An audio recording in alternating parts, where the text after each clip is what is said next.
At 28 years old, I never imagined myself in this state. Alex is my name, and I've been living with my parents in the city for the past year. The twist is that I'm not some suffering millennial who went back home unable to pay rent. No, I bought the house here, I pay the entire mortgage, cover all the grocery bills, everything from my parents, they pay nothing at all. Let me provide some background. Mike 57 and Sarah 54. My parents are retired teachers, years of living in the country. They decided they wanted a change of scenery when they retired, claiming they were tired of the quiet existence. They wanted to be closer to the thrills of the metropolis, at least that's what they said. Decided they wanted a change of scenery when they retired, claiming they were tired of the quiet life and yearned to be closer to the thrills of the big city. Or so they said. I figured, why not? I was a software engineer, I was working well, making decent money, and the city had better job prospects, but since they had done so much for me growing up, I thought I could help them out too, Typical family life. We moved into a nice 3-bedroom house in the city, though it's not the best place to live. Though it's not a mansion or anything, 3 bedrooms, a small backyard, and a living room large enough for everyone to hang out comfortably are really improvements. As the one paying the bills, I made sure to claim the master bedroom, its own bathroom and walk-in closet. Since I work from home about 80% of the time, I turned the second bedroom into my home office. I set it up just the way I wanted it. 2 monitors, a comfy chair, the whole thing. When the family visited, the third bedroom turned into a guest room. Easy enough. First, everything seemed to be in order. We all got on a pretty good schedule. My parents were just happy to be in town. I did my job, paid the bills, and cleaned the house while they did their thing. Paying for everything was no problem. I make 6 figures, and other than their pensions, I find their income to be really meager besides family matters. Not that you charge family rent. Right, the turning point then came, and let me say it all happened faster than I could have ever dreamed. One day my mother made a casual comment at breakfast as if it was no big deal. At first I didn't think much of it. She added, "Your sister, Lisa, and her husband, Tom, are thinking of moving to the city. Lisa's pregnant, so they could really use the help. They're not doing so well in their old town." Tom, 32, and Lisa, 31, had always been the kind of couple who fluttered from one unhappy circumstance to another. Though they weren't exactly struggling, they weren't exactly thriving either. Lisa's pregnancy added another level of complexity to the mix.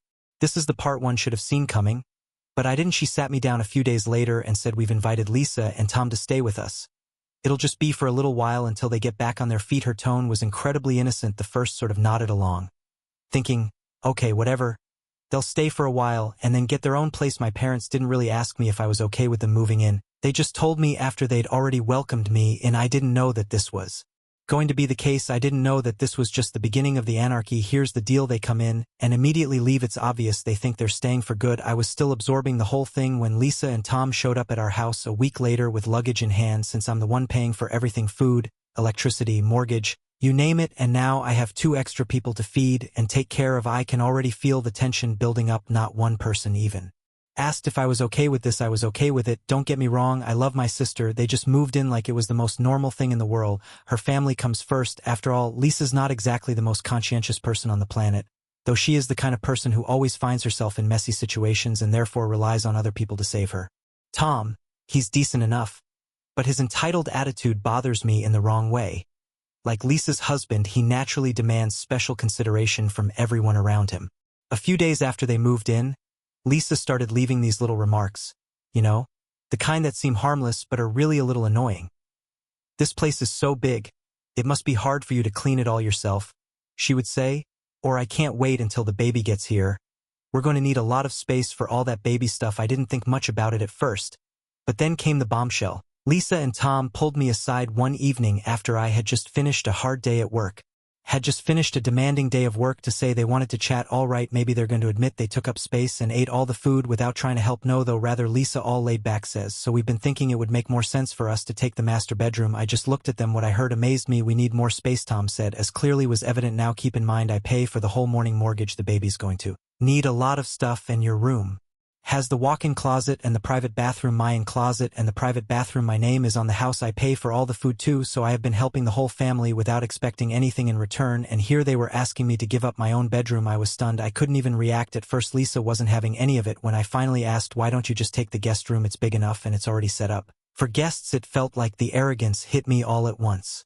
"But that room doesn't have a walk." I looked at her for a few seconds, trying to keep my cool. I replied, keeping my voice as calm as I could. I'm not giving up my room. Tom looked a little surprised that I wasn't just giving in, but Lisa, you can have the spare room, or you can find somewhere else to stay. She looked really offended.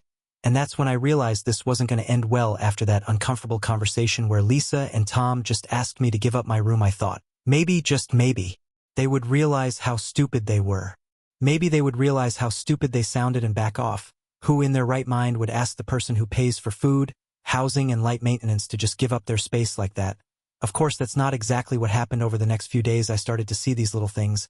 Lisa and Tom were shockingly comfortable. I didn't say anything yet, but it was building inside of me. They would have their stuff all over the living room, their shoes kicked off next to the couch. And Lisa was already talking about where she was going to put all the baby clothes, as if the house was theirs or something. This feeling of something about to fall. One day I had to spend several hours at work, even though occasionally I have meetings that I cannot miss. Normally I work from home, still I go home around lunchtime to pick up something to eat and find something strange. As soon as I step in my own things, my stuff is in the hall.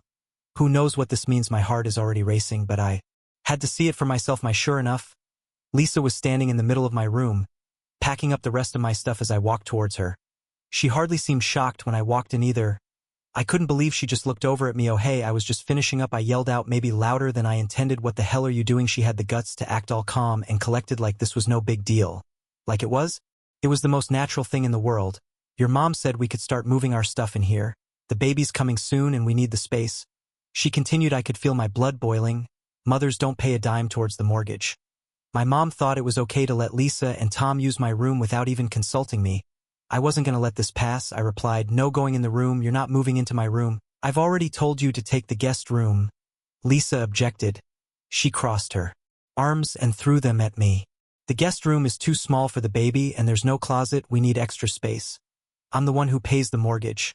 I'm the one who's paid for everything in this house. You and Tom don't even contribute anything. If you need more space, you're welcome to find your own place. At this point, I was really angry, and I could tell Lisa was getting upset too. But she didn't back down. She said, your mom said it was fine. She repeated as if that was the last word. That was the last word. Now I lost it. I marched back out of the room. I grabbed my phone and called my mother, who, by the way, was not even home at the moment. I didn't even let her say hello. The second she answered, there was a long silence on the other end, as if she didn't know what to say. Mom, did you tell Lisa and Tom they could move into my room?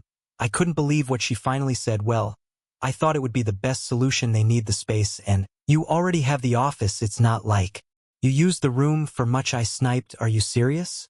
My mother tried to calm me down and said it wasn't a big deal and that we're all family. But I was done listening. I pay the mortgage, I pay for all the food, I pay the bills, and you think it's okay for Lisa and Tom to just take over my room? By now Lisa must have heard me because she came storming out the door looking angry. I'm not giving them my room. If they don't move their stuff out, they're going to have to find another place to live. Tom came in right then. You're seriously going to kick us out with a baby on the way? He came in looking a bit upset. So he must have heard the noise from outside. What's going on? He asked. So I laid it out for him. What's going on? Your wife thinks she can just take over my room without even asking. And I'm telling you both right now, it's not going to happen. You can either stay in the guest room or you can leave. Tom was not happy about this, explaining how family is and how I should be willing to give things up for them. He got defensive, but right then I was beyond reason. Sacrifices. I am already paying for this entire house. What are you guys contributing? Nothing. And now you think you can just walk in and take over? The yelling got pretty loud at this point, and I think it was clear that neither side was going to back down. I rebuffed my mother's attempts to call me back, too angry. Lisa stormed out, slamming the door behind her. And Tom just stood there looking at me like I was the bad guy. I'd had enough. I turned to both of them and said, you have until the end of the day to move your stuff out of my room. Otherwise I'll move it for you. I didn't care. For the rest of the day I stayed in my office trying to cool off. I wasn't going to let them walk all over me in my own house, especially when I was the one paying for everything. I knew if I went back out there, it would just become another argument. I didn't want to deal with either of them. Deep down, even though I understood that was the starting point, they wouldn't back down, and I felt my mother would get involved again. I didn't want to give up either, but not this time. After the blow up with Lisa and Tom, I thought maybe, just maybe, they would finally back off. I mean, I was pretty clear my room was not for sale and they were either staying in the guest room or finding somewhere else to live.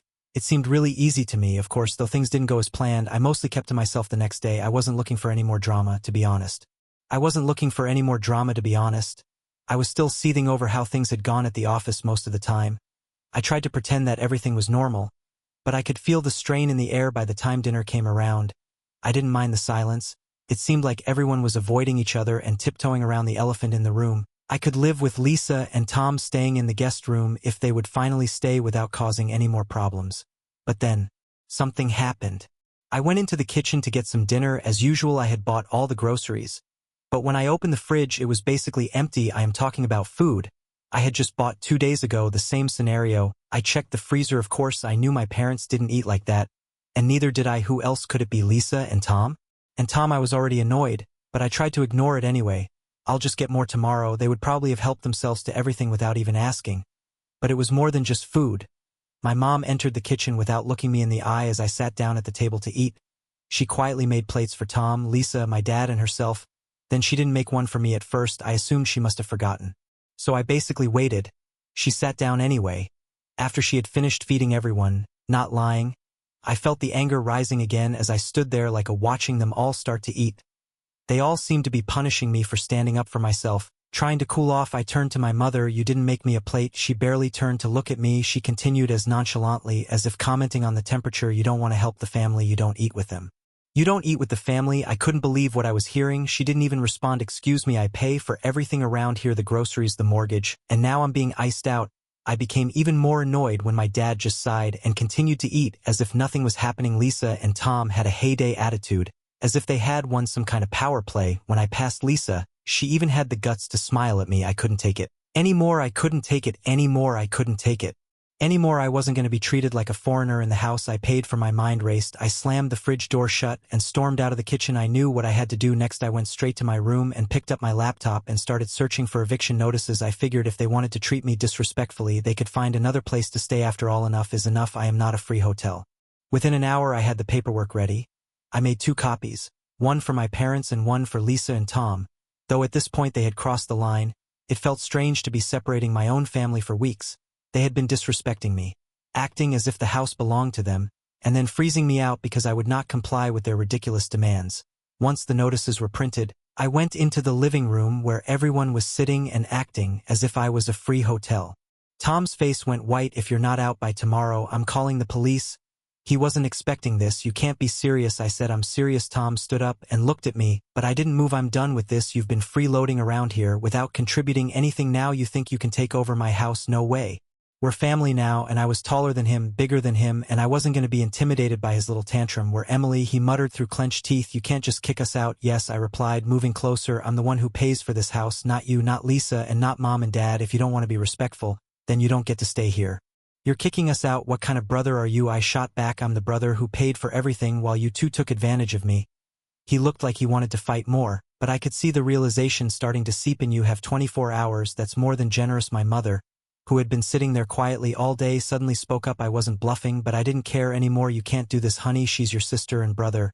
And I said, I've already done it. You've got 30 days to find somewhere else too. If you're not gone by then, I'm going to take legal action. The room went dead quiet. After that, not a word was said. My father sat there staring at the table, as if he didn't know what else to do, although my mother seemed on the verge of tears. I didn't back down. This wasn't about politeness anymore. After a few long minutes, I went back to my room and let them digest it all. This was about standing up for myself and refusing to let them walk all over me. I locked my door, sat down at my desk, and took a deep breath. I had kicked out my own family, something I never thought I would do. The house was dead quiet for the rest of the evening. I was not going to be taken advantage of anymore. No one tried to argue with me. No one came to my door. They all knew I was done playing games. I slept better that night than I had in weeks. If they didn't respect me, they didn't deserve to. To be here the next morning, after all the excitement, I woke up and just lay there for a few minutes, staring at the ceiling. I knew that today was the day. Lisa and Tom had 24 hours. As soon as I got up and walked into the kitchen, I felt the house change. Not tense exactly, but more calm, like before something important happens.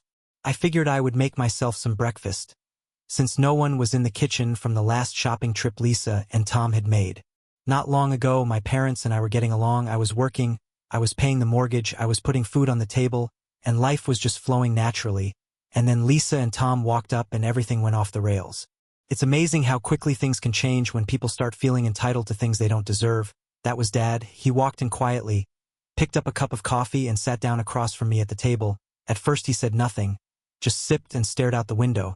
Finally he said Lisa and Tom were leaving today. I wasn't sure if he was reminding me of the deadline or informing me, but either way I nodded and started eating. He said they had nowhere to go. His voice low. I stopped halfway through a bite and stared at him. They were going to stay in a motel for a while until they figured things out. Though the bigger part of me understood that this was what had to happen, part of me felt terrible. I had given them time. I had been too nice for too long, and if I didn't set boundaries now they would just keep taking advantage. I kept my voice calm. He didn't argue. He didn't try to guilt trip me, which was unexpected. He didn't want it to come to this, but he left me little choice. He just nodded and continued to sip his coffee. I guess he finally realized that I wasn't going to back down this time. There was no going back to the way things were after all that had happened. Lisa and Tom started packing around noon, not eager to start another fight or hear any more passive-aggressive remarks. I stayed in my room for most of the time. Sure enough, not long after Tom knocked on my door, after a while I could hear his voice getting louder from down the hall. It was clear that something was about to happen. "Are you really going to let this happen?" he questioned, his voice shrill as I opened the door, and he stood there with the same angry face. He'd had it ever since I sent him the eviction notice. "You're just going to kick us out like this?" I crossed my arms and leaned against the door frame. "I gave you 24 hours. I told you what had to happen." He shook his head, teeth clenched. "We're family, man. You don't do this to family." I took a deep breath and tried to calm down. Family doesn't take advantage of each other. Family doesn't take advantage of each other. I'm not kicking you out for no reason. You've been freeloading here for weeks without contributing anything. I've paid the mortgage, the groceries, everything, and instead of being grateful, you tried to take my room and kick me out of my own house. I'm not going to let that happen," Tom said after a few seconds. I could see he was angry, though he didn't want to own it. He knew I was right, so that's it, isn't it? He said. "Finally, you're just going to kick us out," I said, responding with the same choice I mentioned yesterday. Tom stared at me, then turned and left without another word. "You can find a way to live somewhere else, or you can stay in the guest room and actually respect me in my own space. If you can't do that, then yeah, you're leaving." I let out a long breath and closed the door, though I knew it had to be done. It was draining. Lisa and Tom were gone by mid-afternoon, though to be honest I didn't want to see them go. I wasn't looking for anything like a heart. I wasn't not looking for anything like a heart feeling goodbye or anything. The house felt different. When they left, they packed up their car and drove away without saying anything to me. Quieter, less pressure. That day my parents gave me little direction. They were still absorbing all that had happened in my opinion, though they said nothing about it. My mother seemed unhappy. In the evening my mother knocked on my door. Lisa and Tom had pushed me too far. She came in and sat down on the edge of my bed and just looked at the floor for a while. She murmured softly, "They are gone," and I nodded without saying anything. "I never thought it would come to this," she continued. I looked at her and realized how much pressure we were putting on you. I felt some of the irritation ease slightly. "It's not that I don't want to help," I said, "but you treat me like I don't matter, like my needs and my space don't matter." She groaned and nodded. We sat in silence for a few minutes. "You're right, we should have seen it sooner." I broke the silence and said, "I don't want you and Dad to leave." She seemed upset, but at least now she was starting to understand where I was coming from. "But if things don't change, I can't live like this." She nodded again. She stood slowly. "We'll sort it out," she said. "Things will be different." I promise. I felt a strange mixture of relief and weariness as she left the room. Even though Lisa and Tom's predicament was resolved, my parents still had work to do, though I knew it wouldn't be easy. At least now it felt like they were willing to listen for the first time in weeks. I felt like I could finally breathe. I could breathe. The house was quiet, and the tension that had been hovering was gone. Though at least now I had my space back. It was hardly a perfect solution, but most importantly, I had respect. Looking back, I see that sometimes you have to make difficult choices to protect yourself, even if it means going against your family's expectations. As I sat there in my room, finally alone and at peace, I couldn't help but feel proud. I have no idea what the future holds for my relationship with Lisa and Tom, or even with my parents, but I do know one thing. I will not let anyone take advantage of me. Of me again, family or otherwise. I had stood up for myself, spoken my truth, and taken back control of my life. It wasn't pretty, and it wasn't easy, but it was very important, and as I drifted off to sleep that night, I knew that whatever obstacles tomorrow would bring, I was ready to face them with a renewed strength and self-respect that no one could take away from me. That no one could take away from me.